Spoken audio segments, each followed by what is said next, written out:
Mohamed vit à Marrakech et se déplace souvent à Casablanca.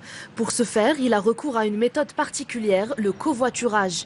Loin des gares, des embouteillages et des files d'attente, les covoitureurs se donnent rendez-vous en ligne sur des plateformes dédiées.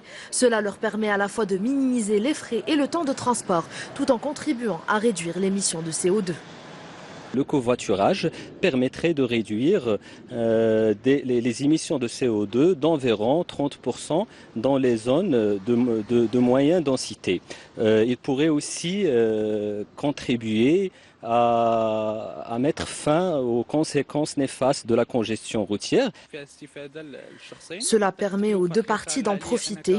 Ça revient moins cher pour moi en tant que consommateur, comme pour l'autre personne qui a déposé l'offre de covoiturage. À Marrakech, le secteur du transport est le premier émetteur de gaz à effet de serre et représente 38% des émissions totales du territoire.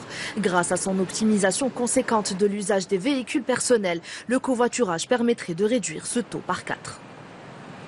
4 personnes par une voiture, c'est-à-dire on va réduire ces émissions de gaz à effet de serre.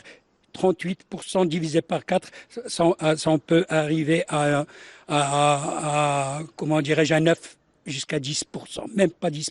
C'est-à-dire on peut arriver à une réduction effective des émissions de gaz à effet de serre.